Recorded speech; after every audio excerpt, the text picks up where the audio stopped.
अस्सलामु अलैकुम वरहमतुल्लाहि वबरकातुह। शादी के बाद औरतों का अपने पैर में बिछिया पहनना ये कैसा है? अलग अलग जगहों पर अलग अलग तरीके से रिवाज बना हुआ है कि अगर कुंवारी लड़की बिछिया नहीं पहनती है तो उसके ऊपर ये हो जाएगा। शादीशुदा होकर के जब औरतें अपने ससुराल में जाती हैं तो हमारी माएँ और बहनें जो सास बन चुकी होती हैं वो अपने बहुओं को परेशान करती हैं कि बिछिया पहनो वरना तुम्हारे हाथ का खाना हराम हो जाएगा। तरह तरह की बातें लोगों के दरमियान मशहूर है। तो रही ये बात कि शरीयत में इसका क्या हुक्म है, कौन सी औरतों को बिछिया पहनना ज़रूरी है, कौन सी औरत को बिछिया पहनना ज़रूरी नहीं है।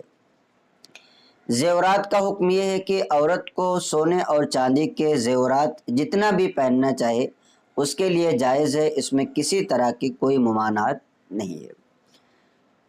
अब औरत के लिए बिछिया पहनने का जो हुक्म है कि शादी से पहले हो या शादी के बाद हो, अगर पहनती है तो पहनना जायज़ है, नहीं पहनती है तो ना पहनने की वजह से उसके ऊपर कोई गुनाह या कोई अजाब आने वाला नहीं है।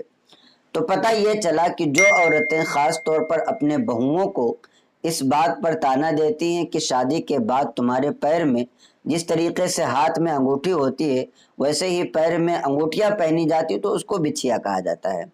तो तुम्हारे पैर में अंगूठी का होना ज़रूरी है, वरना घर में नहुसत आ जाएगी, घर में बलाएं आ जाएंगी, घर में मुसीबतें आ जाएंगी। इसका शरीयत से कोई भी ताल्लुक़ नहीं है। जिस तरीके से दूसरे ज़ेवरात को औरत पहने तो ठीक है, ना पहने तो भी ठीक है, इसी तरीके से बिछिया का भी हुक्म है कि अगर औरत पहनती है तो उसका अपना मसला है, नहीं पहनती है तो भी उसका अपना मसला है। शरीयत ना तो इस पर फोर्स करती है कि पहनना ज़रूरी है और ना ही इस बात के लिए शरीयत आमादा करती है कि आपको नहीं पहनना है।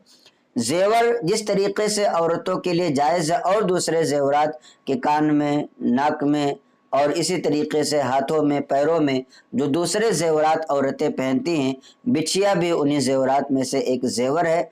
औरत पहनेगी तो उसकी अपनी खूबसूरती और ज़ेबो ज़ीनत आराइश के लिए है, नहीं पहनेगी तो उस पर कोई ताना नहीं देना चाहिए।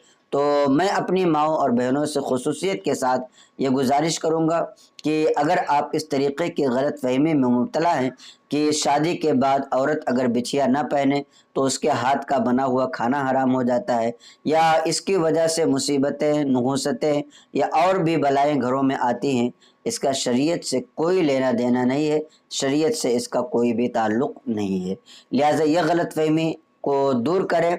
आप अपने मुआशरे से इस गलती को दूर करने के लिए ज़्यादा से ज़्यादा इस क्लिप को लोगों के दरमियान शेयर भी करें ताकि इस्लाम की सही तालीमात जो हैं वो लोगों के दरमियान पहुँच सकें। अस्सलामु अलैकुम वरहमतुल्लाहि वबरकातुहू।